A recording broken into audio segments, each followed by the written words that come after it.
आते हैं सबसे पहली चीज जो हेडलाइन और जिससे मेरे ख्याल से मूड आपका ठीक भी हुआ कि चलो 12 लाख तक टैक्स फ्री, खत्म करो मैटर को।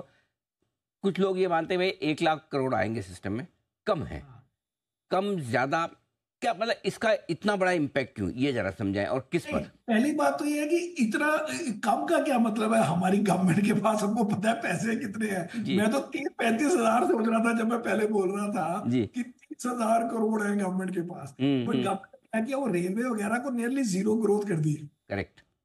तो वो फिर इधर आ गए और थोड़ी में भी अजम्पशन इधर उधर कर रहे हैं। बट बॉटम लाइन ये है कि आपने एक फोकस ग्रुप को दिया है और उस फोकस ग्रुप को ही सबसे ज्यादा टैक्स देने थे, तो आपने एक तो ये सिग्नल किया कि हमारे को अगर प्रोजेक्ट्स नहीं मिल रहे हैं, अगर हमारे कैपिटल एक्सपेंडिचर नहीं हो रहे हैं या हो चुके हैं, अगर आप रेलवे वगैरह को देखें, सो 2014 से अब तक शायद 10 टाइम्स बढ़ चुका है बजट। तो उसको हर वक्त 20% 30% बढ़ाना विदाउट नोइंग कहा जाए क्या करें। और दूसरी बात यह कि अभी स्लो डाउन हुआ है।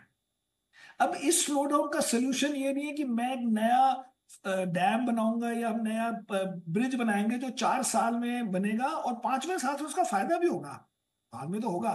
लेकिन अभी आपको आज की प्रॉब्लम सॉल्व करनी, आज की प्रॉब्लम सॉल्व किसके थ्रू करें, तो वो आप कंज्यूमर को ही पैसे देके कर सकते हैं। और उसमें अगर आप अगर आप टैक्स ले लें मिडिल क्लास से और फिर दूसरी क्लास को दे दें तो फिर लोगों को लगता है कि ज्यादा हो गया। तो इस बार फेयरेस्ट ये हुआ कि आपसे लिए ही नहीं। सही बात है। कहो जी आप अपनी इनकम अपने पास रखिए, इसलिए it's good budget, it's fair also ना। बजट का खाली ये मतलब नहीं है कि मैंने सोशल सेक्टर में हमने बढ़ा दिया, हमने ये बढ़ा दिया, किसी को समझ नहीं है कहाँ गए। इसमें डायरेक्ट इम्पैक्ट है और शॉर्ट टर्म को भी डील करना है। शॉर्ट टर्म का मतलब है कि consumer related sectors had the biggest relative weakness. अगर आप देखें इंफ्रा वगैरह स्टॉक्स देख लें या उनकी ग्रोथ देख लें, करेक्ट। लास्ट 3-4 साल में बहुत ज्यादा थी कंज्यूमर सेक्टर से। ट्रू। तो ये भी तो आपका काम है ना, सब चीजों को बैलेंस करना।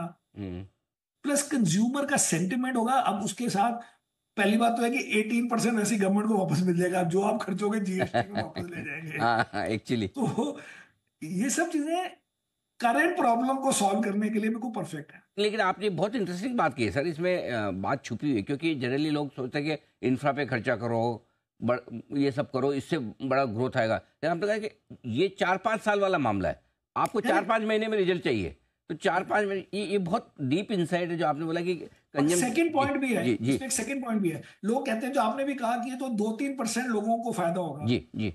2-3% नहीं है, इंटू 4 करें क्योंकि फैमिली का गिना जाता है सब। करेक्ट। राइट। बट अगर मैं कहूं कि हम जी दिल्ली से मेरठ की रोड बना रहे हैं, तो कितने परसेंट इंडिया के लोग वो रोड यूज करेंगे? वो भी 1-2% ही करेंगे। सही बात है पॉइंट भाई। इज हर चीज 1-2% के लिए ही होती है। राइट, एकदम परफेक्ट कोई भी बिल्कुल। आप चीज आप जब हमने बॉम्बे में रोड बना दी तो हाँ दिल्ली वाले, मैं तो गया ही नहीं बॉम्बे, मेरे को क्या फायदा हुआ, ऐसे नहीं होता ना। सही बात है। बेसिकली आपको जहां पे चोक हो गया है, जहां पे कोई स्लो डाउन हो गया है, जहां पे बहुत ज्यादा ग्लूमीनेस हो गई है, जो अदरवाइज बड़ा सेक्टर है, उसको भी सॉल्व करना है साथ के साथ। सर इतने लॉजिकल तरीके से तो मेरे ख्याल से बहुत कम लोग समझाते होंगे, बजट जिन्होंने बनाया है उन्होंने भी। लेकिन एक और चीज़ जो है जो शायद एफआईज को पसंद आया, आप ज़्यादा उनका मूड समझते हैं, फिस्कल डेफिसिट के नंबर उन्होंने बहुत कंट्रोल में रखे हैं। दोनों तरफ की व्यू, एक ये कि नहीं भाई डिसिप्लिन बहुत ज़रूरी है, और दूसरा है कि क्या फ़र्क पड़ता है, 1-8 साल टाल देते, ज़्यादा खर्चा कर देते। आपको दोनों में से क्या ठीक लगता है सर? नहीं नहीं, एब्सोल्युटली आई एग्री। उस वक्त जब उन्होंने 4.4 करा, आप देखता मार्केट एकदम गिर गई, राइट। क्योंकि लोगों ने कहा कि अब कंज्यूमर को कुछ नहीं मिलेगा, हाँ हाँ। ये टाइटनेस पे चले गए हैं। करेक्ट। लेकिन मुझे लगता है गवर्नमेंट को 4.4 इसलिए नहीं किया कि उनको 4.4 पसंद है 4.5 से। मुझे लगता है उनको लगा कि हमारी कैपेसिटी नहीं है या नीड नहीं है इतना ज्यादा कैपेक्स करने की, बिकॉज पुराना कैपेक्स हो नहीं पा रहा ना। इतने प्रोजेक्ट्स रेडी नहीं है, या इतना रेलवे को इतना नहीं चाहिए, या डिफेंस में 14% ग्रोथ बहुत है, उसको 20% 25% करके बेसिकली आप बड़े बड़े प्रोजेक्ट्स में भी वेस्टफुल प्रोजेक्ट्स वगैरह में जाए। इसलिए मैं कहता हूँ डोनाल्ड ट्रंप की थ्योरी ठीक है। डोनाल्ड ट्रंप की थ्योरी, बिकॉज डोनाल्ड ट्रंप अब बन गया प्रेसिडेंट, बाकी सब लोगों को देखनी पड़ेगी। वो कहते हैं कि टैक्स कम करो और उधर से गवर्नमेंट को टाइट करो। गवर्नमेंट के वो एक्सपेंसेस कट कर रहा है, इलॉन मस्क आ गया है। इन सम सेंस आप पहले जो पैसे खर्च रहे हो उसको तो प्रॉपरली खर्चो, और जो एक्स्ट्रा बच गए वो आपने वापस दे दिए कि हमें चाहिए, मतलब बच गए मीन्स कि वापस के हमें चाहिए ही नहीं, क्योंकि हमारा भी चल रहा है गुजारा। बट 4.4 से एक फायदा हुआ, अगर कोई स्लो डाउन हो गया, कुछ हो गया, चलो 4.5 हो जाएगा, कोई ज्यादा लोगों को बुरा नहीं लगेगा, वो लोगों को मीन्स इकोनॉमिस्ट को, एंड अदरवाइज बढ़िया है। अच्छा एक और बात है, आपने उधर से वो कर दिया, और अब उसके साथ अगर आप पता नहीं अब ये ट्रम्प से क्या होगा, but otherwise interest rate cut पक्का होना था, होना है मेरे हिसाब से भी ये जो इसी हफ्ते। तो वो आरबीआई को भी जस्टिफिकेशन मिल गई कि भाई बहुत ज्यादा ये नहीं हो रहा है कि इन्फ्लेशन बढ़ जाएगा, डेफिसिट 4.5 है, साथ में मैं इंटरेस्ट रेट काट रहा हूँ, साथ में मैं लिक्विडिटी दे रहा हूँ।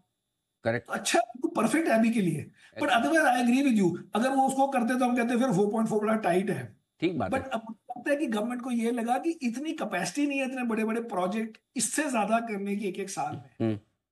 ठीक बात है। तो आरबीआई के लिए रूम बन गया, और उम्मीद करेंगे कि नए गवर्नर साहब पहली पॉलिसी में शुक्रवार को ही पहला रेट कट दे भी दे।